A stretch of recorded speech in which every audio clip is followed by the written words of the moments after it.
Now, to start with, what most people call taking a picture, we like to call capturing an image, or better yet, capturing video data. The better the quality of the data, the better the quality of the image. The more you can see, and the more you can do with it. Okay so far? Makes sense. Now, there's all kinds of equipment for capturing images. Setting up the best CCTV requires figuring out the best hardware for business owners' needs. Now, some hardware is just no good for that no matter what. This is a webcam. Check this out. You see? Blurry, out of focus, okay for internet. Totally awful if you need quality video. There's just not enough detail. We've got a capture, but it's not what we call recognition quality. The resolution is too low. We got analog, digital, black and white, color.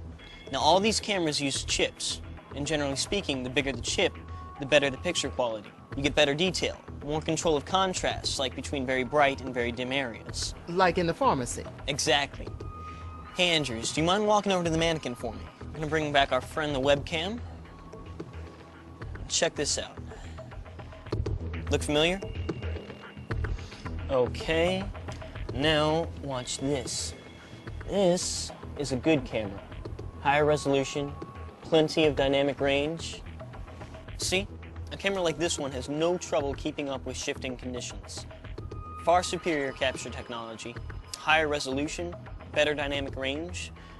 Here, look at them side by side. There's no comparison. Exactly. The minimum camera resolution should be 480 horizontal lines. But it's not just about resolution and range. That camera, the good one, also has a faster lens. Faster? Faster lens allows more light in. Has a larger maximum aperture opening, which lets more light into the focal plane of the camera. Now what this does is, it allows for brighter images in dimmer lighting. More light means more depth of field. Depth of field? The more depth of field you have, the more of the scene is in focus. You also have to consider focal length. Focal length? Right. Some cameras zoom in and out, whereas others have a fixed focal length. It all depends on what you need. Right. Say, for anything at a point of transaction, like a cash register or a toll booth, the subject's head should fill at least 15% of the total image in frame, giving you the detail that you need. So you'd like the back to school sign at 0%, right? Right. Lines of sight are always critical. You want to make sure there aren't any obstructions. Which is all part of having the right sight plan. Now here is a store blueprint. Now this is retail, so the key camera spots are at transaction points. Cash registers? Right, and entrances and exits. Do we need both? The more the better. You're going to want cameras here, here, here, and here. Now, you'll have to throw in some extra coverage for restrooms and the aisles and other key points. Can you show coverage? Of course. Hang on. Oh, good overlap. Right, you want multiple chances to capture a good image. Guy comes in here, boom, you got him. Guy goes to get a snack or something, boom, got him again. Guy comes over to check out, boom, exits the building, and boom. Also, camera height is very important. You want to make sure it's as close to eye level as possible. Otherwise, you might lose out to a baseball cap. And with a good sight plan, you can make sure that you don't have any blind spots. You can toy around with the camera positions, do a test recording, and make sure that you're getting what you wanted.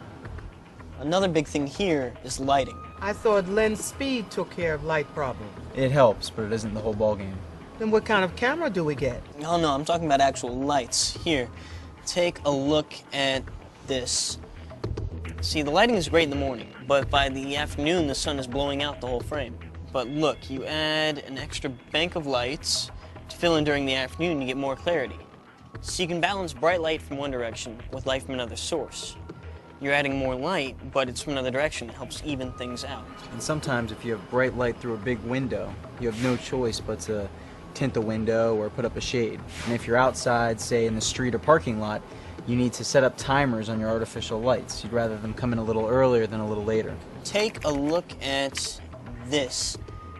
This is a gas station we worked with. They were having break-ins at the rear of the building, and they had a good quality camera and lights on a timer, but they weren't keeping up with how much earlier it was getting dark. chance to see the bad guy, and we missed it. So they adjust their timer. A few days later, the same guy tries it again, but this time we got it. So I use higher resolution Yep.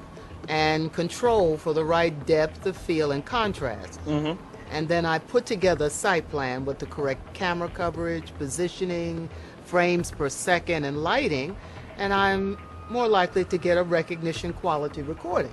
You got it. Yeah. We're on our way. The home supply store has some video for us. We can pick it up. Hang on, there's a couple things you guys got to know before you can go. I'll call you when we're rolling. You can fill me in en route.